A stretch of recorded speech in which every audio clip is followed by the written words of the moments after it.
My name is Hutchinson and I work in Teagasc Moor Park, and I'm researching the future use of sex semen in Irish dairy herds and the role for sex semen in Irish dairy herds. So sex semen is a proven technology that I suppose provides a 90% gender bias to all animals that conceive to sex semen. This means that if you have a number of animals that conceive to sex semen, these will produce a guaranteed 90% heifer calves. Sex semen use is widespread in the United States and in other dairy industries around the world, but to date its use has been limited in Ireland. Primarily this is because of the reduction in fertility with the sex semen product. And this, I suppose, this is due to the highlighted importance of the increased importance of fertility in seasonal-based dairy systems.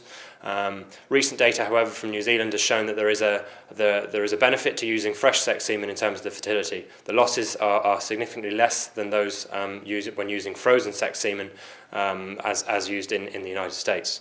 So a field trial was set up and run in the spring of 2013 in conjunction with the ICBF, the AI companies Devea, Munster and Progressive, and also funding from industry. 392 farms were involved in the trial and over 100 AI technicians, and the trial involved insemination of a conventional semen, 2 doses of sex-fresh semen and a sex-frozen semen. The preliminary results from the trial, we scanned 4,000 animals for pregnancy diagnosis and also for body condition score, and the preliminary results are in, and it would appear from these results that the performance of sex-frozen semen is much improved from what we were expecting. Data from the United States would suggest that, and from previous research trials, would suggest that conception rates with sex-frozen semen are 75% of that achieved with conventional. However, the results we have seen in our trial is that this difference has nearly halved, so that frozen sex semen conception rates are now approximately 87% of conventional. This increase in the fertility of sex-frozen semen compared to conventional makes it much more attractive to the Irish dairy farmer. The performance of sex-fresh semen, whilst signs from New Zealand were that would be almost as good as conventional, the results from our trial indicate that this is not the case, and at present we see no role for sex-fresh semen in the Irish dairy industry. However, with the increase in conception rate of sex-frozen semen, it certainly means that the use of sex-frozen semen is now much more attractive to Irish dairy farmers, particularly with the removal of quotas in 2015 and I suppose the opportunity then to expand the herds. Modelling work that we've done in Moor Park under various scenarios has demonstrated faster, more profitable expansion is attainable with the use of sex-frozen semen compared to conventional semen. Other scenarios for the use of sex semen would include increasing the value of the beef output from the dairy herd. This would be by using sex semen on dairy cows and heifers to achieve the required number of dairy herd replacements in a shorter period in the early part of the breeding season, and then using increased volumes of beef semen in the later part of the breeding season to increase the value of the calves coming out of the dairy herd. Approximately at the moment, I think there's a €150 differential between a beef cross calf and a male dairy bull calf. So there's potential there to increase the value. Other aspects would be reduced calving difficulty. Heifer calves are much lighter than bull calves, so there is less calving difficulty when using sex semen, as you're getting predominantly heifer calves. Also, there is implications for biosecurity. If you're expanding your herd and growing from within, there's no need to buy in cattle from external sources, and therefore the risk of buying in disease as well.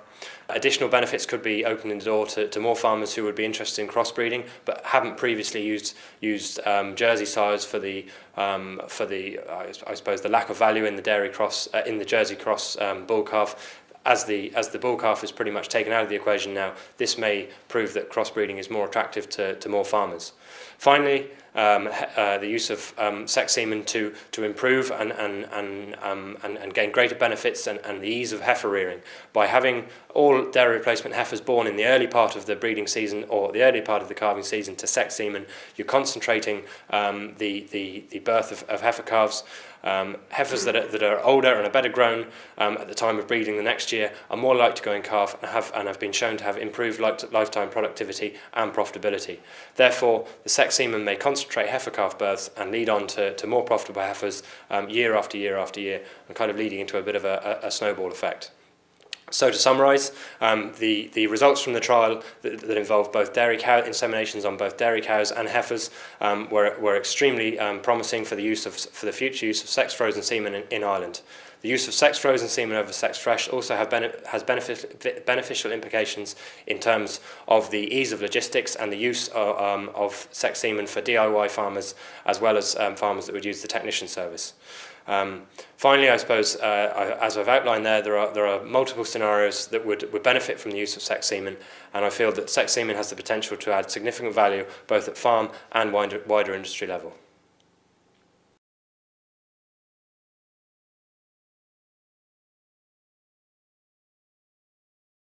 The technology is there, it's available. All it takes really is, and I say all it takes, is a significant financial input. The worldwide patent holders for the technology, they require a contract to be signed for basically 5 years of production at 100,000 straws of sex semen every year. So that's 500,000 straws over 5 years. In 2012 or 2011, I think the use of sex semen in Ireland stood at about 15,000 straws. So as you can see there, there's quite a way to go to meet this demand.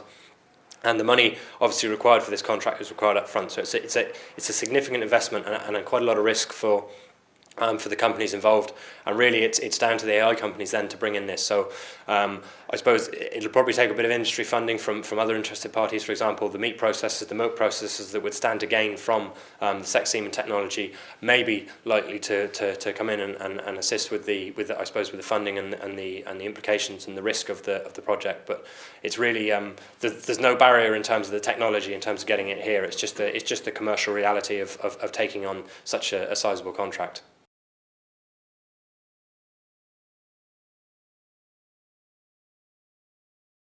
From the interest in the trial and from the huge interest since in the results and the reaction here today, I would suggest that yes, the Irish dairy farmer is extremely keen to utilise the sex semen technology.